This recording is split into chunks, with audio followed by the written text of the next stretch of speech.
Assalamualaikum warahmatullahi wabarakatuh. Eh, Sekarang kita akan belajar perihal cerita pendek. Jadi setelah kita melalui UTS gitu ya, kita sekarang memasuki ke bab selanjutnya, di cerpen cerita pendek. Nah, di bab kali ini akan sangat menarik gitu. Bagaimana cerita pendek ini bisa membuat kita terinspirasi atas kebaikan-kebaikan, bisa termotivasi terhadap aktivitas manusia di dunia ini. Kenapa cerpen ini penting? Penting karena eh, kita mempunyai mata dan telinga itu sangat terjangkau. Jadi untuk mempelajari dunia seisinya, atau bagaimana cerita orang-orang, atau mengambil pelajaran ke orang-orang, itu kita sangat terbatas. Maka cerpen cerita pendek ini itu satu hal untuk bisa mempelajari bisa mempelajari kehidupan seseorang, entah itu motivasi, entah itu pelajaran hidup dan lain sebagainya. Makanya di bab ini akan sangat penting untuk kita simak gitu ya. Kalian bisa buka bab tentang cerpen di halaman 53 ya. Jadi buka LKS kalian nanti setelah mendengarkan penjelasan saya, kemudian Anda semua melihat tema cerpen di LKS kalian masing-masing ya. Nah, langsung saja karena kita terbatas oleh waktu, perihal cerpen itu apa sih yang disebut dengan cerpen gitu ya. Nah, dalam buku panduan kita dikatakan bahwa cerpen itu mempunyai arti, yakni menceritakan salah satu teks narasi yang berisi peristiwa-peristiwa dalam kehidupan sehari-hari. Nah, seperti yang saya bilang di awal bahwa ini pelajaran untuk hidup. Jadi kita bisa mempelajari apapun, bukan hanya lewat ceramah, bukan hanya lewat pelajaran, tapi juga lewat, ya betul, lewat cerpen. Nah, kita akan mempelajari tentang dua hal. Yang pertama, mengidentifikasi unsur pembangun cerita. Jadi bagaimana cerita ini kemudian dibentuk, kemudian cara cerita ini dibuat gitu ya. Kemudian yang kedua adalah menyimpulkan unsur pembangun dalam cerita pendek. Jadi kita setelah tahu apa saja unsur-unsur yang ada dalam cerita pendek, kemudian kita, ya tepat sekali, simpulkan. Jadi teman-teman,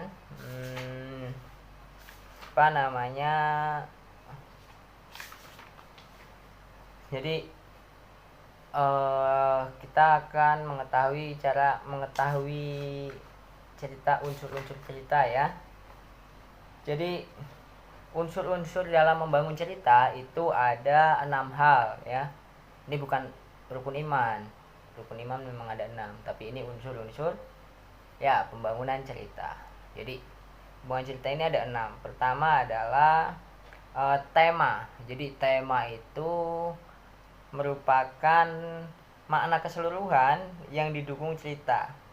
Tema bersifat mengikat keseluruhan masalah yang ada dalam cerita. Maksudnya adalah dari dalam cerita pendek itu selalu ada satu hal yang ingin ditunjukkan.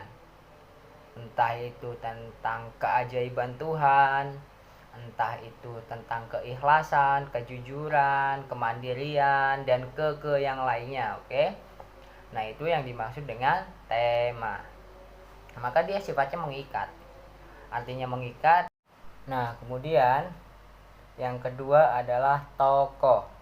Jadi dalam rangka membangun sebuah cerita itu yang kedua kali adalah tokoh. Nah, apa yang dimaksud dengan tokoh? Tokoh adalah orang yang melakukan perbuatan dan mengalami peristiwa dalam sebuah karya rekaan. Jadi dalam cerita itu kan pasti ada subjek, ada orang yang melakukan sesuatu. Misalkan entah itu tokohnya nanti jahat atau baik gitu ya, atau keduanya. Nah itu eh, yang terkandung dalam pembangunan sebuah cerita pendek. Yang pertama adalah ada tema, yang kedua adalah tokoh. Tokoh ini adalah orang yang ada dalam cerita, itu tokoh. Nah, kemudian yang ketiga ada latar. Jadi latar ini merupakan keterangan mengenai waktu, ruang, dan suasana yang terjadinya lakukan dalam cerita. Jadi waktunya kapan, apakah malam hari atau siang hari. Kemudian ruang ini tempat, apakah hanya di rumah, di luar rumah, di jalanan, di lapangan, di sekolah, di madrasah, di pesantren, itu yang disebut dengan ruang. Nah kemudian suasana, apakah suasananya sedih, kemudian suka, dan lain sebagainya, itu yang disebut dengan latar. Kemudian yang keempat adalah alur. Alur ini merupakan rangkaian peristiwa yang direka dan dijalin dengan seksama. Jadi apakah kemudian alurnya maju yang kemudian menceritakannya hal-hal yang ke depan, atau alurnya maju mundur di mana dia menceritakan masa lalu kemudian yang ada di depan, atau alurnya mundur jadi dia hanya menceritakan yang di masa lalu. Nah itu yang disebut dengan alur ya. Kemudian sudut pandang, yakni sudut pandang ini apakah berceritanya menggunakan kata saya, itu berarti orang pertama, atau memakai orang ketiga, Parman, Budiman, Sudirman, dan segala macamnya, itu berarti bercerita menggunakan orang ketiga. Kemudian yang keempat, amanat, yakni pesan atau nilai yang bisa kita petik dalam sebuah cerita. Nah, jadi itu yang kemudian 6 itu ada tema, apalagi ya betul, tokoh, latar, alur, kemudian sudut pandang, dan amanat.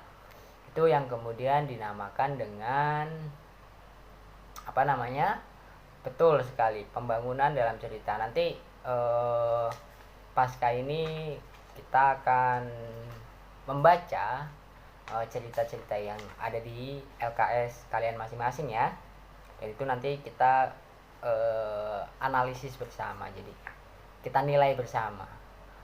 Alurnya apa, tokohnya siapa, temanya apa, latarnya bagaimana, kemudian pesan nilainya yang bisa kita diambil itu bagaimana. Oke. Nah, yang terakhir adalah yang selanjutnya adalah menyimpulkan, teman-teman. Jadi menyimpulkan cerpen. Jadi setelah kita tahu ada 6 hal dalam pembangunan sebuah cerita yang kemudian kita bisa untuk menyimpulkan unsur-unsur pembangun dalam cerita pendek. Misalkan ya di LKS kalian ada judul sebuah persahabatan yang tidak sehat. Jadi kita tahu apa yang ada di sana, yakni bercerita mengenai bercerita mengenai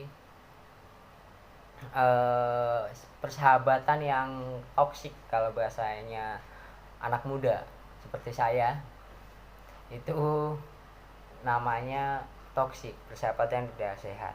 Nah, Anda buka di sana, kita akan membedah bersama-sama, yakni apa tema yang ada di sana. Nah, di cerpen sana ada kutipan mengenai, kemudian Mario teman sebangkunya juga berteriak, "Mardi, teman saya yang paling baik, Pak. Dia sering membantu saya mengerjakan PR matematika. Belum lama lagi dia pandai memilihkan hadiah buat mama yang baru melahirkan." Nah, simpulan yang bisa kita petik adalah perbuatan baik yang dilakukan secara tulus akan dikenang orang lain. Jadi